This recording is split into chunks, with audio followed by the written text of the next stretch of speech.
예수 그리스도께서 우리 안에 들어오셔서 예수 그리스도가 우리의 생명이 되신 것을 깨달아진 그 순간부터 우리는 하늘을 사모하며 살아가는 자가 되었습니다. 아버지의 나라에 도착하는 그날까지 우리의 소망을 잃지 않도록, 우리의 힘이 되시는 예수 그리스도를 잃지 않도록 도와주시옵소서. 예수님 이름으로 기도드리옵나이다. 아멘. 자, 오늘 본문 요한일서 4장 1절로 6절까지, 지난주에도 같은 본문으로 말씀을 나눴습니다.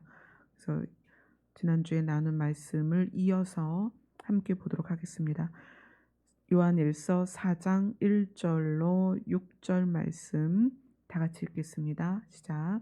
사랑하는 자들아, 영을 다 믿지 말고 오직 영들이 하나님께 속하였나 분별하라. 많은 거짓 선지자가 세상에 나왔음이라.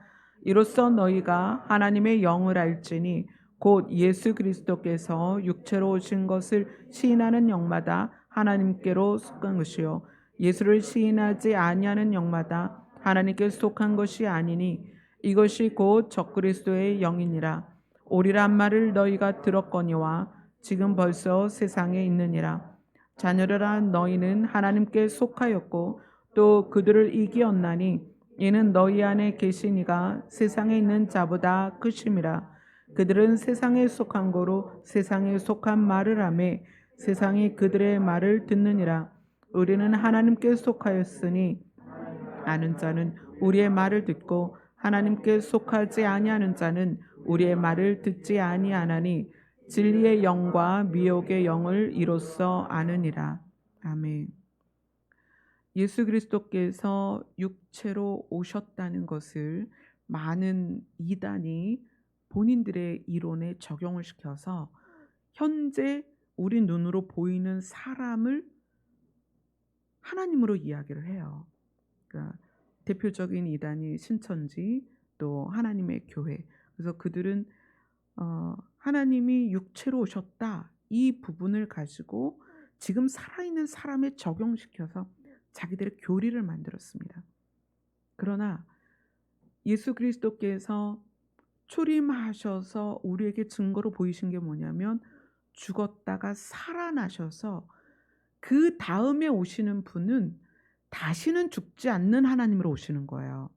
그죠? 초림하신 예수님이 십자가에서 죽으셔서 부활하시면서 사망 권세를 이기셨기 때문에, 사망을 깨뜨리셨기 때문에 그 예수님이 승천하신 이후로 그 다음에 오시는 하나님은 절대 죽지 않는 몸으로 오신다. 그래서 우리가 이단을 분별할 때 어떤 이단의 교주가 내가 하나님이다 그러면 그 하나님이라고 말하는 그 사람이 늙나 안 늙나를 보면 알아요. 시간의 지배를 받고 있어. 주름살이 계속 늘어. 뭐 아프대. 그 하나님은 아닙니다. 그렇죠? 우리는 오늘 육체로 오신 예수 그리스도께서 사망 권세를 이기시고 우리에게 주시려는 혜택, 우리를 하나님께 속하게 하시는 이유, 이런 것들을 지난주부터 보고 있습니다. 2절에 보면 이렇게 나옵니다. 너희가 하나님의 영을 알지니, 이렇게 이야기를 해요. 하나님의 영. 하나님의 영이 우리 안에 들어온 사람을 우리는 하나님께 속하였다, 이렇게 얘기해요. 창세기 2장 7절에서는 하나님이 흙으로 사람을 만들어 놓습니다. 형태를 만들어 놔요. 아마 눈, 코, 입, 팔다리 다 만들어 놨을 거예요. 그렇게 하고 흙으로 빚어진 이 아담 안에 하나님의 영이 들어옵니다. 그리고 그 흙 덩어리가 무엇이 됐다? 생영이 됐다라고 표현을 해요. 아담은 그렇게 해서 하나님의 영이 들어온 상태로 살아 움직이는 존재가 되었습니다. 그렇게 보면 아담이 하나님께 속한 사람이죠. 하나님께 속한 사람. 그러면 우리도 하나님께 속한 사람이요. 왜냐하면 우리 안에 하나님의 영이 들어오셨죠. 하나님의 영이 들어오는 방법이 뭐라 그랬죠? 예수 그리스도께서 육체로 오신 것을 시인하는 사람. 그죠? 또 예수가 하나님의 아들이신 것을 믿는 사람. 그런 사람에겐 하나님의 영이 들어옵니다. 그러면 아담의 몸에, 그러니까 흙덩어리에 하나님의 영이 들어오는 것과 우리에게 하나님의 영이 들어오는 것에 차이가 있어요. 아담의 몸에 하나님의 영이 들어올 때에는 아담은 학습된 게 없었습니다. 그냥 흙덩어리였어요. 그래서 그 흙덩어리 자체가 가지고 있는 지식도 없었고 학습된 육체의 습관이 없었습니다. 그냥 죽어 있었어요. 생명이 없었어요. 그런 아담에게 하나님의 영이 들어와서 하나님의 영이 그를 살려내면서 하나님의 영을 쫓아 사는 존재가 되었습니다. 그죠? 아담에게 하나님의 영이 들어왔을 때의 특징은 아담 자신에게는 학습된 게 아무것도 없었다.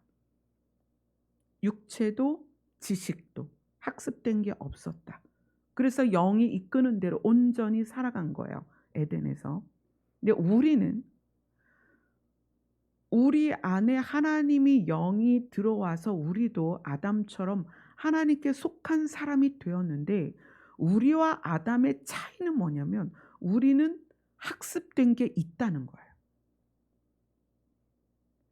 아담이 에덴에서 쫓겨났을 때 저주받은 이 세상의 모습은 가시와 엉겅퀴가 난 세상이에요. 그래서 가시와 엉겅퀴가 가득한 이 세상에서 땅을 일구어서 채소를 재배하고 동물, 그러니까 양이나 염소를 키우고 소를 키우고 그러면서 아침에 해 뜰 때부터 밤 늦게까지 일을 해야만 먹고 살게 되는 이 상황에서 그다음에 아담과 하와가 선악과를 먹고 나면서부터 아담과 하와가 어떻게 됐어요? 서로 탓하며 미워하며 서로에게 어 비난하고 비판하는 그런 상태로 세상에서 살게 되었어요.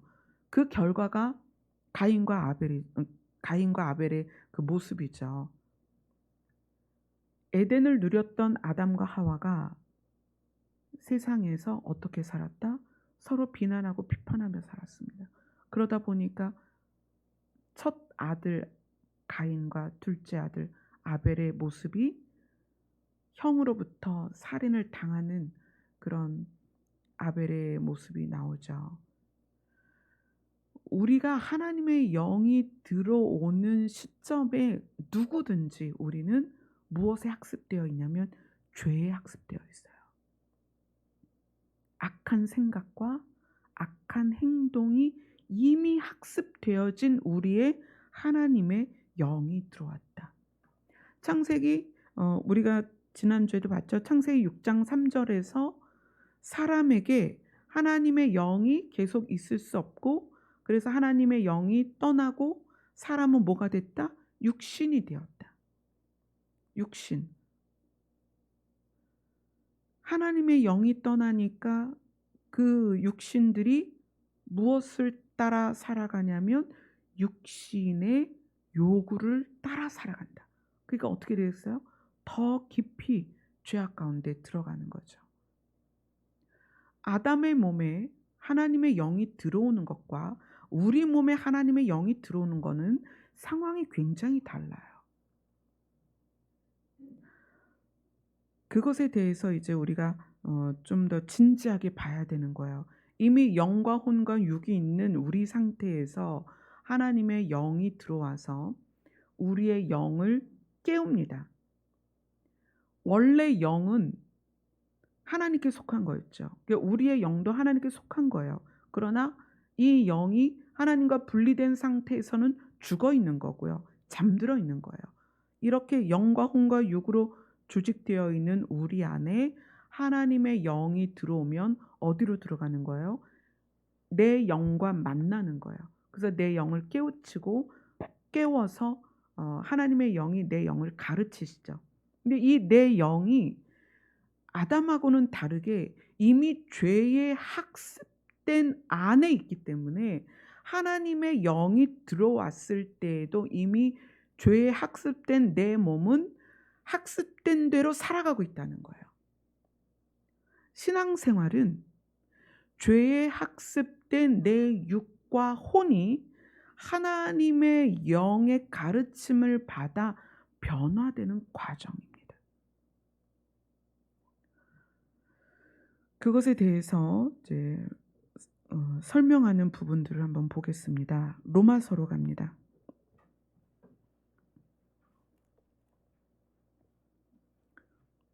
로마서 8장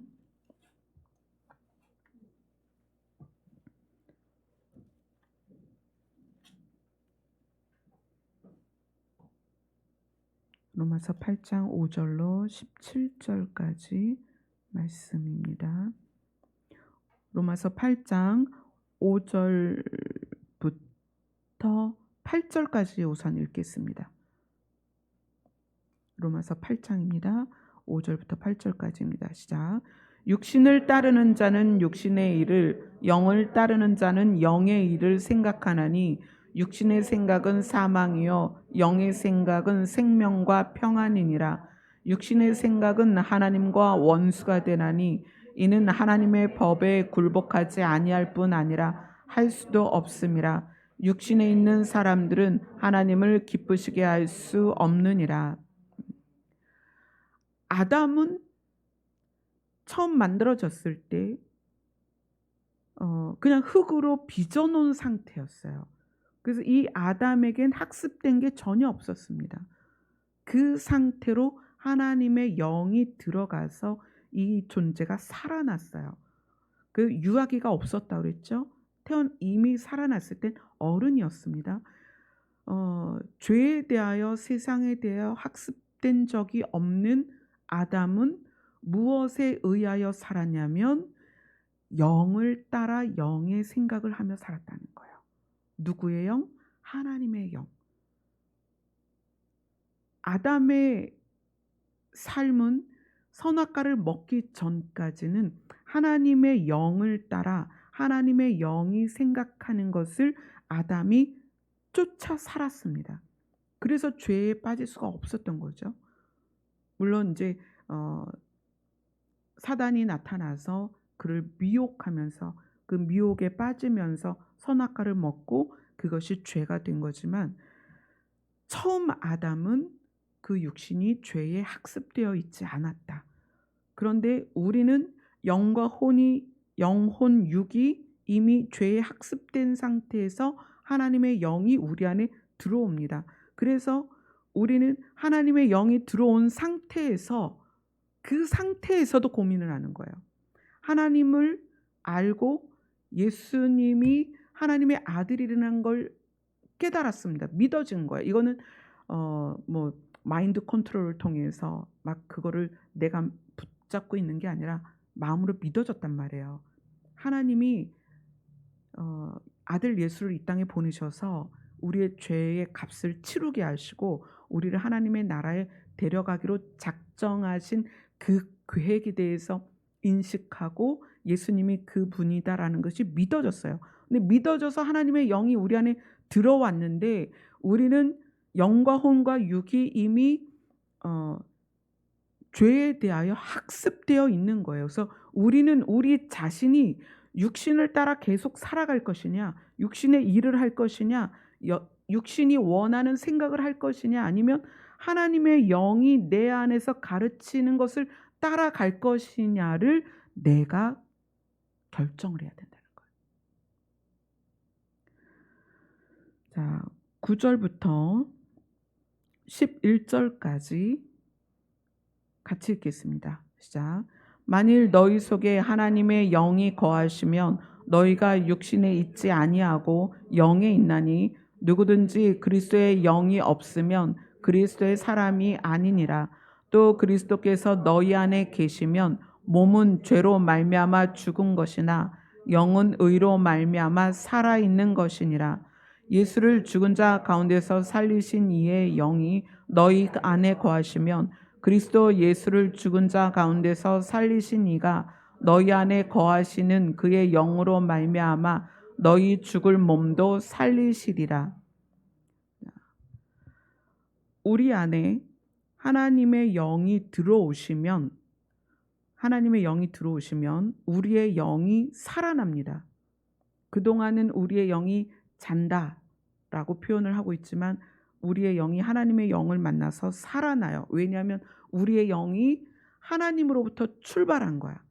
하나님으로부터 출발해서 하나님으로부터 공급을 받아야 되는데 하나님과 관계가 없을 땐 우리의 영이 마치 껍데기는 있는데 배터리가 방전된 스마트폰처럼 우리 안에 영이 있지만 그 영이 생명력이 없었던 거예요. 근데 하나님의 영이 우리 안에 들어오면 우리의 영이 생명력이 생기는 거예요. 충전된 것처럼.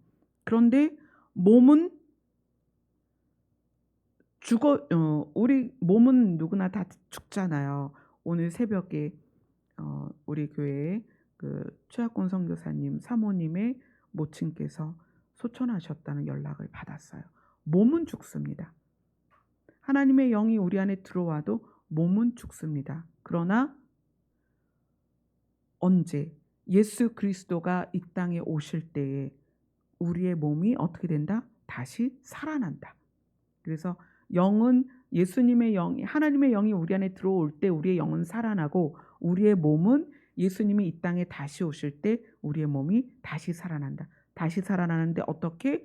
죽지 않는 몸으로 살아난다.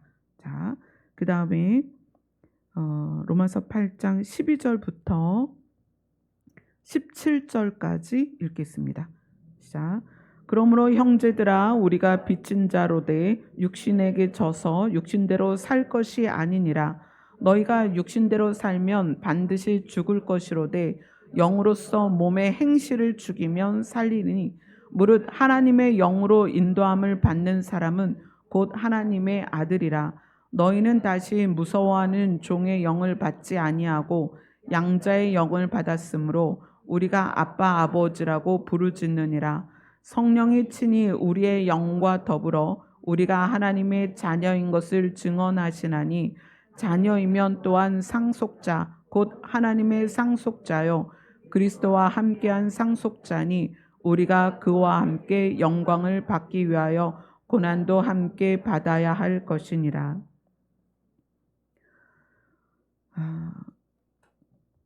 너희가 육신대로 살면 반드시 죽을 것이다. 그래서 영으로서 몸의 행실을 죽이면 살게 될 것이다. 선택을 하라는 거예요. 우리의 영과 혼과 육이 죄에 학습되어서 이제까지 살아왔는데 하나님의 영이 들어오셨습니다. 하나님의 영이 내 안에 들어오셔서 내 영을 살려주셨어요.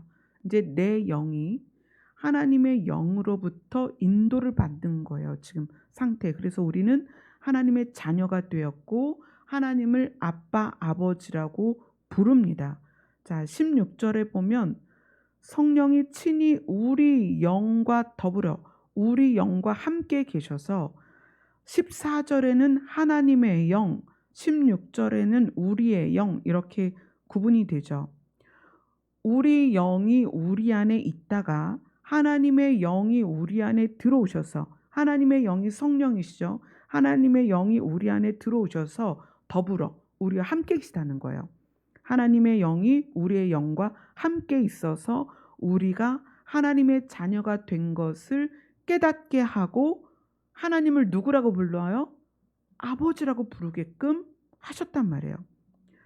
그런데 이 우리의 영이 하나님의 영으로부터 교육을 받고 학습을 받고 또 가르침을 받으면서 하나님의 뜻과 하나님의 방법을 가르칩니다.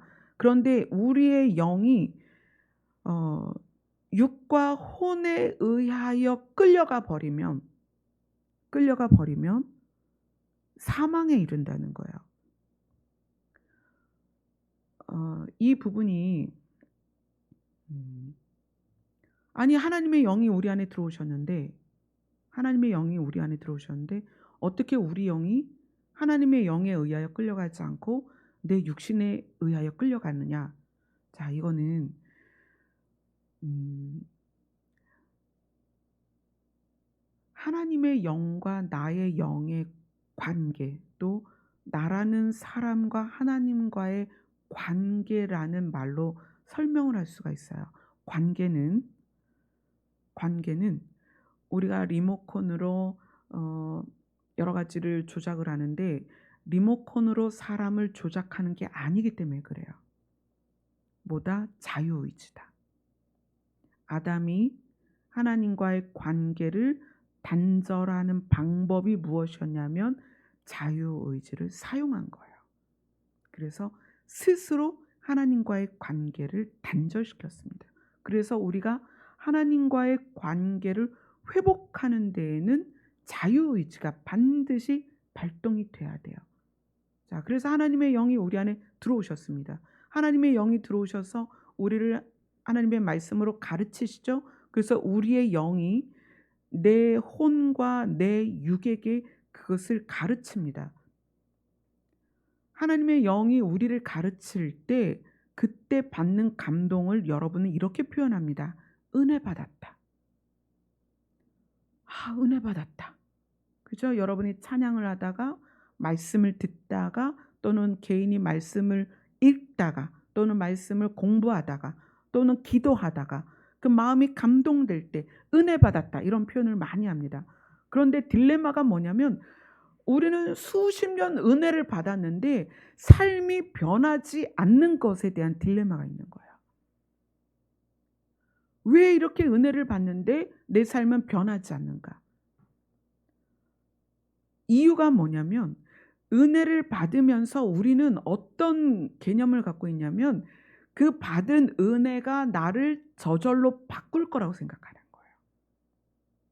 하나님의 영이 성령이 내 안에 들어오시면 당연히 강하고 신이시니까 나를 휙 바꿔가지고 마치 검은색이 하얀색이 되도록 하나님께서 바꿀 거라고 생각하시는 거예요. 자, 은혜를 받는 그 시기가 있고 시간이 있는데 내가 어떤 상황에서 행동할 때에 그 중간에 뭐가 있냐면 은혜 받은 내가 그 은혜로서 행동을 하느냐 아니면 은혜 받은 내가 나에게 학습된 대로 행동하느냐 그 차이인 거예요. 이거 이해를 하셔야 돼요. 자, 우리는 여러분 계속 수십 년 동안 교회를 다니셨으니까 교회를 다니시는 동안 얼마나 많은 은혜를 받으셨습니까? 감동을 받잖아요. 눈물도 흘리고 찬양하면서 눈물을 흘리고 말씀 들으면서 아 그렇구나 깨닫기도 하고 우리가 수십 년간 그렇게 해왔다는 거예요. 수십 년간 은혜를 받았는데 왜 나는 변하지 않는가라는 딜레마에 있는 분들은 이거를 생각하셔야 돼요. 은혜를 받았고 어떤 상황에서 행동하는데 받은 은혜에서 나온 행동이냐 아니면 나에게 학습된 행동을 내가 하고 있느냐. 그러면 은혜 받았을 때 깨달은 것을 내 삶에서 행동으로 옮기는 그것이 필요하다는 거예요. 그것이. 그냥 단편적인 예를 하나 들어드릴게요.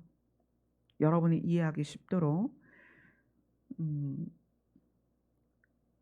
수십 년 교회를 다녔는데 또 은혜를 받고 환상을 보기도 하고 하나님의 음성을 듣기도 하고 또 방언을 말하고 또 때로는 이제 신유도 경험하고 이러죠. 이렇게 은혜를 참 많이 받습니다, 우리가. 다양한 방법으로 은혜를 받아요. 그런데 어떤 상황에서 내가 그 상황에 행동을 취할 때 어떤 또 사람을 내가 대할 때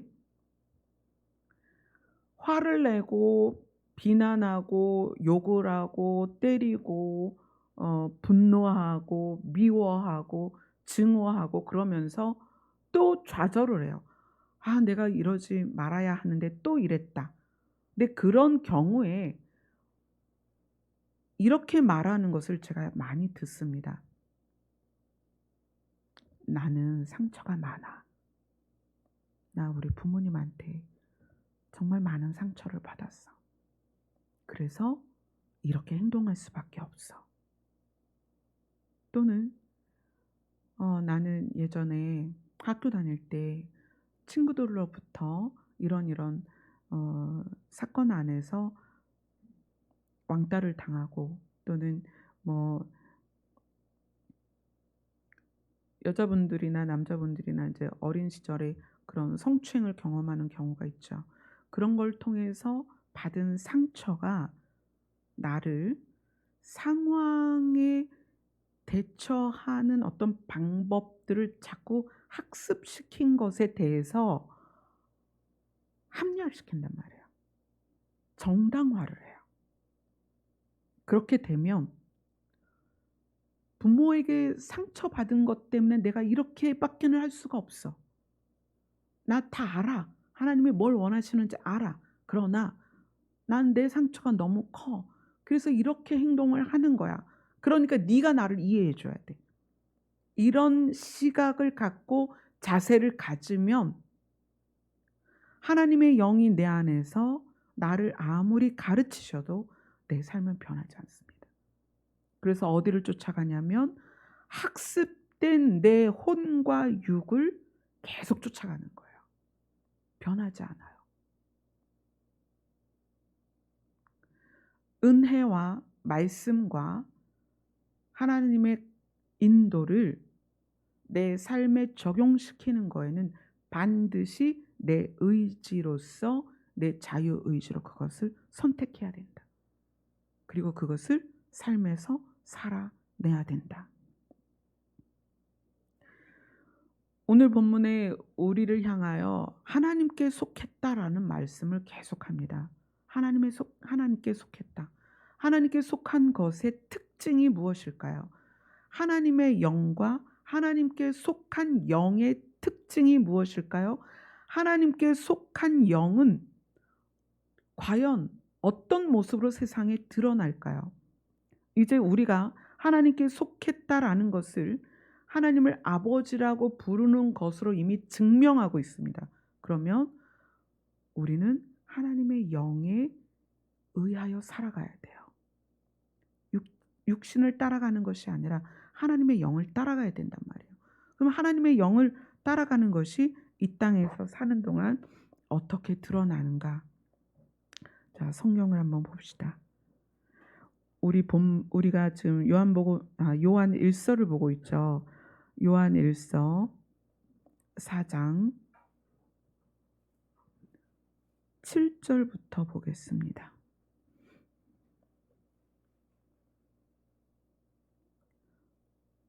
요한 1서 4장 7절 8절입니다. 같이 읽겠습니다. 시작. 사랑하는 자들아, 우리가 서로 사랑하자. 사랑은 하나님께 속한 것이니 사랑하는 자마다 하나님께로부터 나서 하나님을 알고 사랑하지 아니하는 자는 하나님을 알지 못하나니 이는 하나님은 사랑이심이라. 사랑이 하나님께 속한 것인데 하나님을 무엇이라고 설명하고 있냐면 하나님이 사랑이시다. 하나님은 회전하는 그림자가 없다. 형체가 없다는 거예요. 그런데 하나님의 속성이 있다. 하나님의 속성이 무엇이다? 사랑이다. 자, 9절부터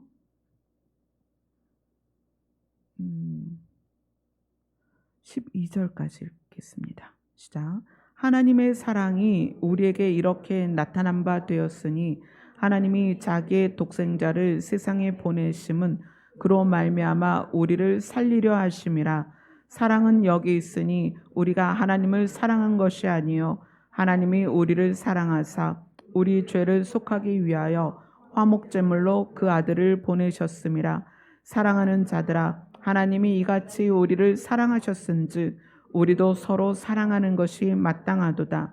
어느 때나 하나님을 본 사람이 없을 때 만일 우리가 서로 사랑하면 하나님이 우리 안에 거하시고 그의 사랑이 우리 안에 온전히 이루어지느니라. 사랑은 여기 있으니 우리가 하나님을 사랑한 것이 아니고 하나님이 우리를 사랑하신 것이다. 하나님이 우리를 사랑하신 것을 어떻게 확증해 보이셨냐면 자기의 아들을 우리에게 보내셔서 우리의 죄의 값을 치르게 하셨다. 사랑을 동사로 하면 뭐라고 그랬죠? 살리는 것이다. 하나님의 사랑이 우리에게 이렇게 나타난 바 되었으니 하나님이 자기의 독생자를 세상에 보내심은 그로 말미암아 우리를 살리려 하심이라. 그게 9절에 나오는 거예요. 사랑은 살리는 것이다. 하나님의 속성은 사랑이다. 사랑은 살리는 것이다. 사랑이 하나님께 속하였고 그 하나님이 하나님의 영을 우리 안에 보내셔서 우리가 예수 그리스도를 믿음으로 말미암아 하나님의 영을 우리에게 보내셔서 우리가 하나님께 속한 자가 되면 우리의 영이 하나님을 따라가는 상황과 우리의 영이 육신을 따라가는 두 상황을 맞이하는데 그동안은 이제 그 전에는 고민이 없죠. 하나님의 영이 우리 안에 들어오시기 전에는 우리는 육신을 따라 살기 때문에 고민이 없어요. 그런데 우리의 영이 하나님의 영을 받아들여서 고민이 생기는 거예요. 육신을 따라갈까? 하나님의 영을 따라갈까? 그런데 하나님의 영을 따라가게 되면 무엇이 나타나야 되냐면 사랑이 나타나야 된다는 거예요. 하나님은 사랑이시다. 하나님의 속성은 사랑이다. 그래서 하나님께 속한 사람은 그 삶에서 무엇이 나타난다? 사랑이 나타난다. 자, 11절을 다시 한번 읽겠습니다. 11절 시작. 사랑하는 자들아 하나님이 이같이 우리를 사랑하셨은즉 우리도 서로 사랑하는 것이 마땅하도다. 이것은 어떤 규칙이 아니라 이 마땅하다는 얘기는 하나님의 영이 우리 안에 들어오셨기 때문에 그 속성이 우리 안에서 드러나는 게 마땅하다는 거예요. 우리가 서로 사랑하는 것이 마땅하도다. 당연하다. 우리가 하나님의 영을 받았다면 사랑이 나타나는 것이 당연하다. 만약에 우리가 수십 년 교회를 다녔지만 하나님의 자녀가 되었어도 우리에게서 사랑이 나타나지 않는다면 우리가 지금 죄에 학습된 육을 따라가고 있다는 거예요. 그런데 이것이 어느 시점에서 어떤 상황을 만나게 되냐면 계속 육을 따라가게 되면 계속 죄를 지어서 나중에 우리가 스스로 우리 안에 있는 성령을 거부하게 되는 거예요. 이게 성령 회방죄예요. 우리가 우리 안에 있는 성령을 거부해서 성령이 떠나시면 어떻게 되는 거예요? 구원을 잃는 거예요. 창세기 6장에서도 하나님의 영이 떠나시니까 뭐가 됐다? 육신이 되었다. 우리가 예수님을 믿어서 하나님의 영이 들어오셔서 하나님의 영이 하나님의 속성대로 우리를 가르치시는데 우리가 죄에 학습된 육신대로 지속적으로 나아가면 우리는 우리 안에 있는 성령을 계속 거부하게 되는 거예요. 그래서 우리 안에 있는 성령을 거부하고 싫어하게 되면 성령께서 떠나실 수밖에 없어요. 그러면 우리는 육신이 되는 거예요. 구원을 잃는 거예요. 한 번 구원이 영원하냐? 아니요, 그렇지 않습니다. 생명책에서 이름이 지워진다고 성경은 그렇게 분명히 말하고 있습니다. 그래서 내가 하나님의 영을 따라 살아갈 것이냐, 죄에 학습된 육을 따라가 살아갈 것이냐, 이것은 은혜가 적어서도 아니고 은혜를 못 받아서도 아니에요. 우리의 선택입니다. 내 자유의지란 말이에요.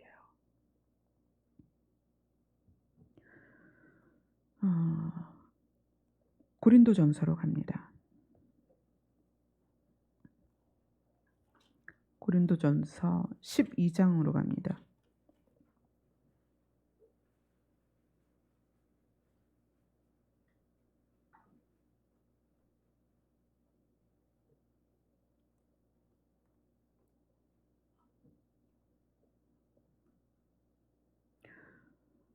12장 3절을 같이 읽겠습니다. 시작.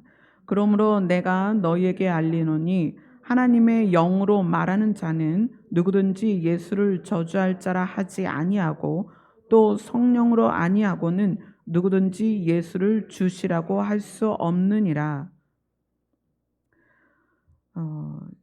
하나님의 영, 성령이 우리 안에 오셔야만 예수님이 우리 대신 죽으셨다라는 게 믿어지는 거예요.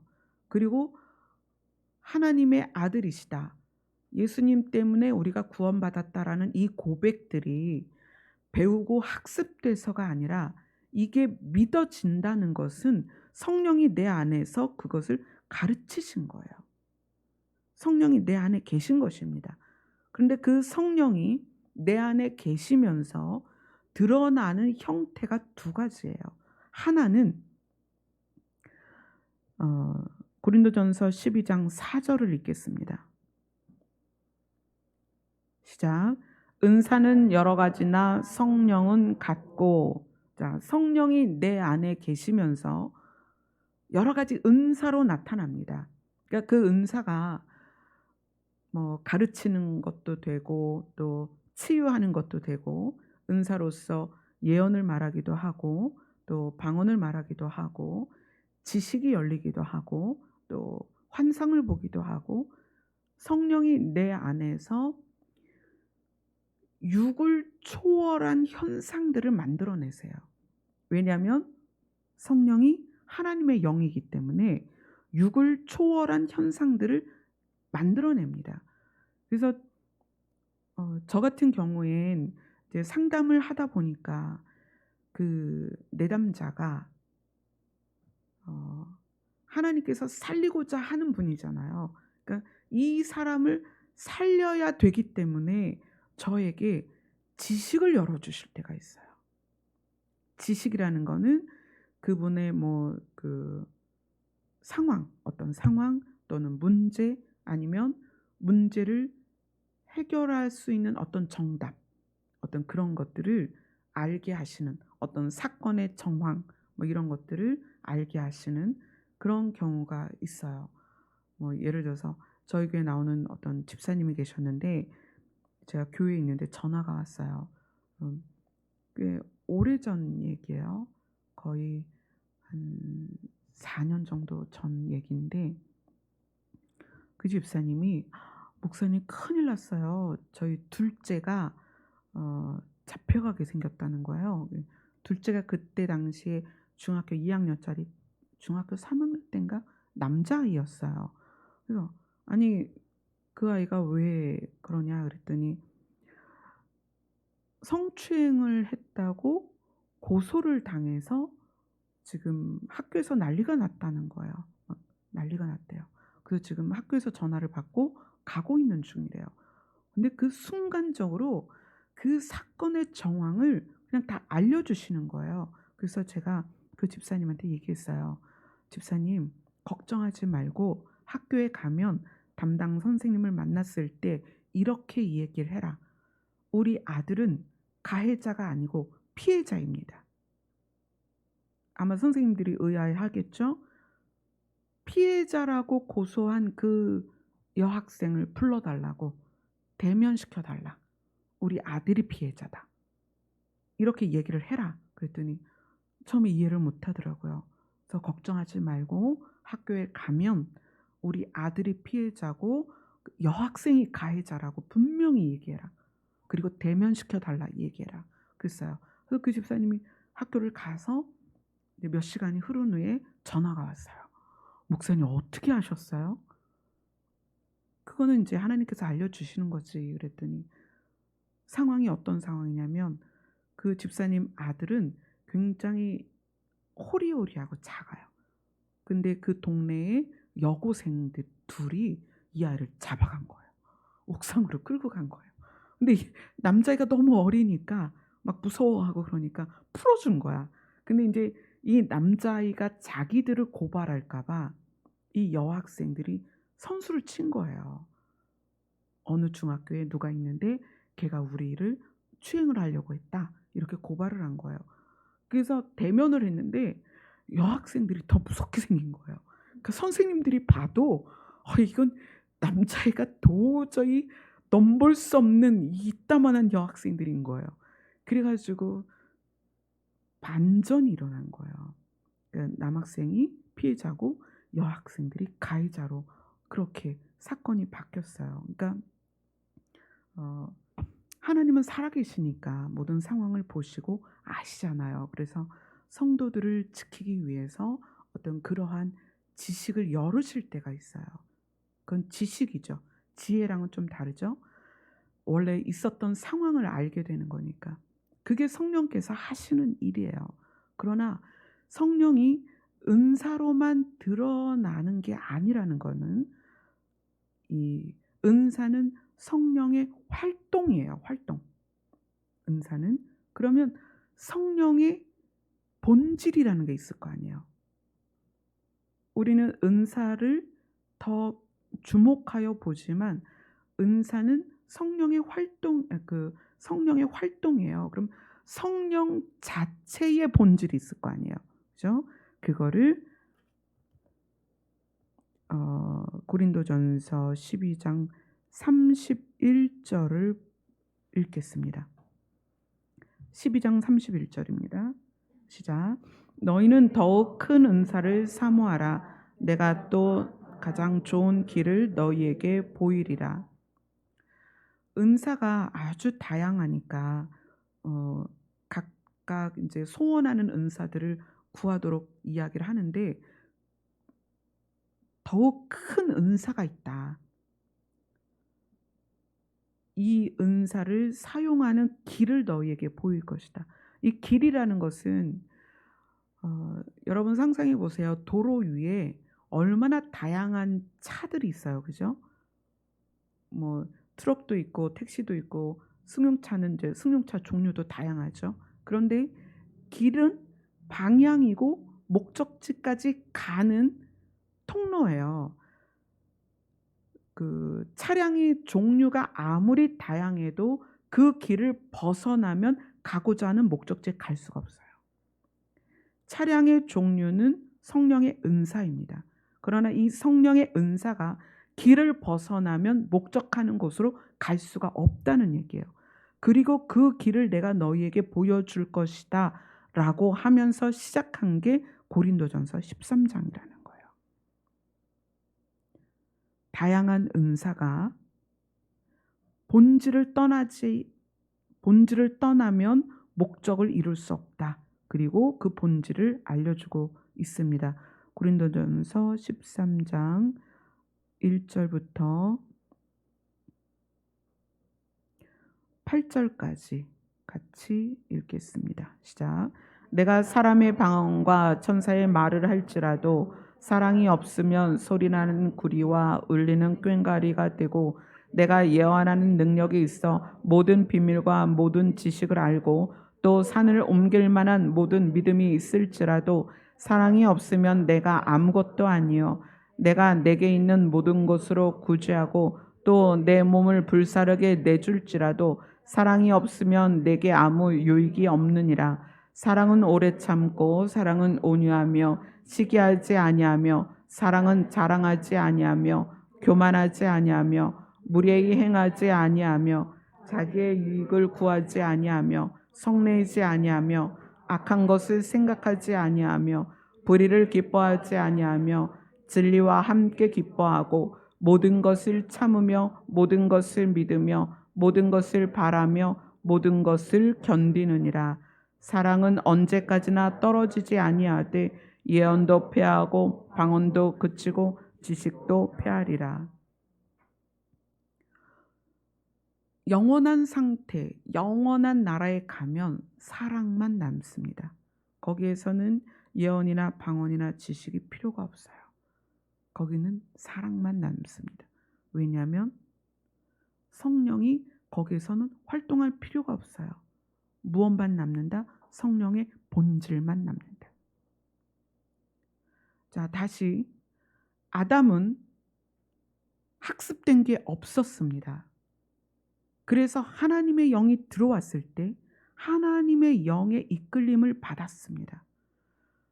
우리도 하나님의 영을 받아서 하나님의 영을 받아들여서 하나님께 속한 사람이 되었습니다. 그런데 우리는 죄에 학습된 영과 혼과 육입니다. 그래서 우리가 하나님의 영이 들어와서 우리의 영을 깨우쳤을 때 우리의 영이 죄에 학습된 영과 육과 혼을 따라갈 것이냐 하나님의 영을 따라갈 것이냐를 선택해야 됩니다. 이건 하나님이 해주시는 게 아니에요. 내가 선택하는 것입니다. 바울은 그 선택의 기로에서 늘 고민을 했습니다. 내 안에서 두 가지의 생각이 떠오른다. 내 안에서 두 가지 마음이 있다. 그래서 내가 살려고 하나님의 영을 따라가려고 어떻게 했다? 육신을 십자가에 날마다 못을 박았다. 하나님께 속한 사람은 어떻게 바뀌어 가느냐? 점차 사랑이 커져갑니다. 삶에서 사랑이 드러나요. 이것이 하나님께 속한 자의 모습입니다. 교회를 다니거나 은사가 나타나거나 직분을 갖거나 그래서 다양한 일을 할 수는 있습니다. 그러나 그것으로 하나님께 속한 영을 따라 살아간다고 말할 수는 없다는 거예요. 내 안에 하나님께 속한 사람으로서 하나님께 속한 영을 가진 자로 살고 있다라는 것은 삶의 사랑이 드러나야 됩니다. 신앙생활은 하나님의 영을 따라가는 것입니다. 신앙생활은 하나님의 영을 담는 것이에요. 신앙생활은 하나님의 영의 가르침을 우리가 쫓아가서 하나님의 영의 특징이 우리에게서 드러나는 것입니다. 그게 신앙생활이에요. 아멘. 우리가 오늘부터 그것을 봐야 됩니다. 내가 지금 하나님의 영을 따라가고 있느냐 아니면 죄에 학습된 육과 혼을 따라가느냐. 내가 말하는 방법, 행동하는 방법, 생각하는 내용들, 사람을 대하는 태도 이것들을 면밀히 보세요. 어떤 분이 상담하면서 나를 객관적으로 본다는 게 뭐냐고 물어보시더라고요. 여러분 자신을 객관적으로 보려면 A4지 하나 딱 꺼내세요. 그리고 내가 주로 쓰는 언어들, 내가 주로 사람들을 생각하는 태도들, 내가 많이 하는 행동들, 또 남들이 나를 뭐라고 말하는지 그런 것들을 한번 써보세요. 그걸 쓰고 보세요. 내가 무슨 생각을 하는지, 내가 무슨 말을 하고 있는지, 내가 사람을 어떻게 대하고 있는지 이것이 나를 객관적으로 보는 것입니다. 이것이 이 내용들이 하나님의 본질에서 벗어난 게 많으면 그것들을 고쳐가야 돼요. 그것이 신앙생활입니다. 막 불러불러 해서 막 환상을 보고 예언을 하고 막 귀가 열려서 하나님의 음성을 듣고 물론 필요하죠. 필요하나 그것이 다는 아니라는 거예요. 그것은 그렇게 돼도 되고 사실 그렇게 안 돼도 돼요. 뭐가 중요하다? 하나님의 영의 본질이 내 안에서 나를 가르쳐서 내가 하나님의 영의 본질대로 살아가는 것, 그것이 올바른 신앙생활입니다. 아멘. 아멘. 이 부분에 대해서 앞으로 꾸준히 나눌 거예요. 그래서 음, 고린도전서 14장 1절을 한번 봅시다.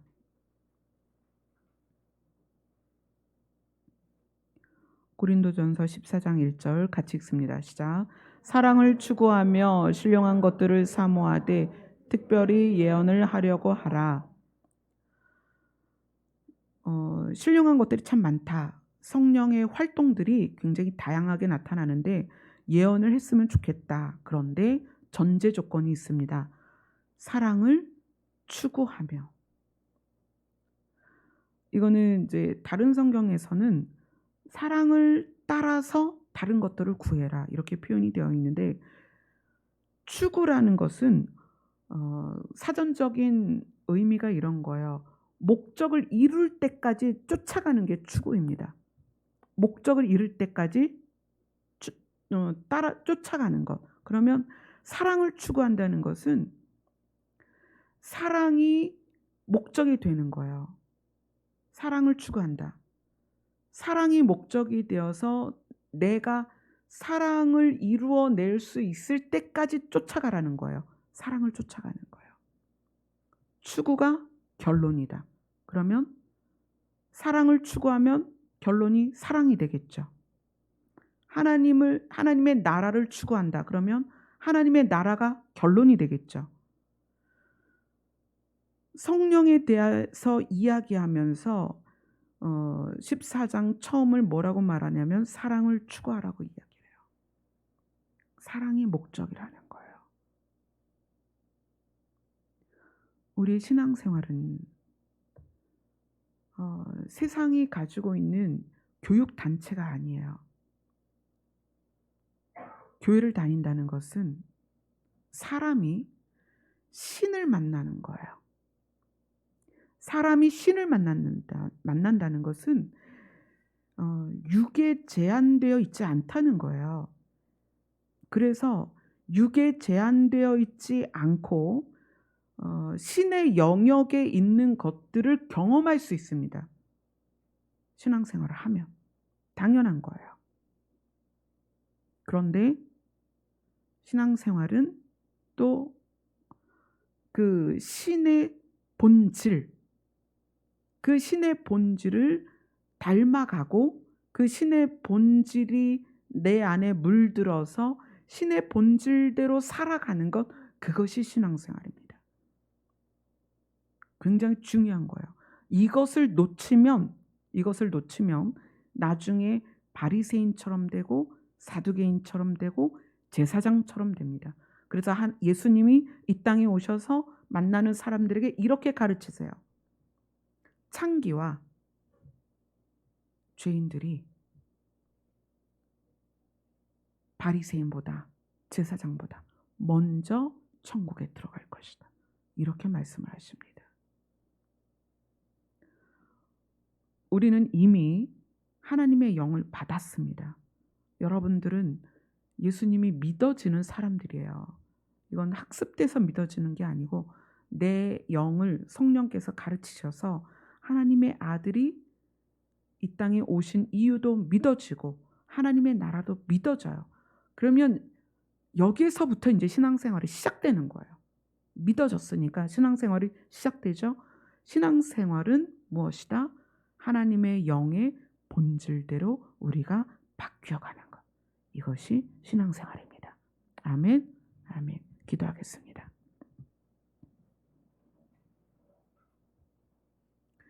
하나님께 속한 영은 반드시 하나님의 본질을 드러내게 되어 있습니다.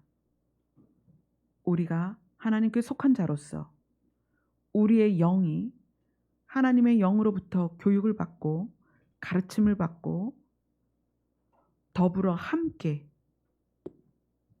하나님의 나라를 추구한다면 우리의 삶에는 반드시 사랑이 드러나야 합니다. 우리 스스로가 죄에 학습된 내 혼과 육을 쫓아가는 것이 아니라 하나님의 영의 본질을 따라갈 수 있도록 도와주시옵소서. 예수님 이름으로 기도드리옵나이다. 아멘.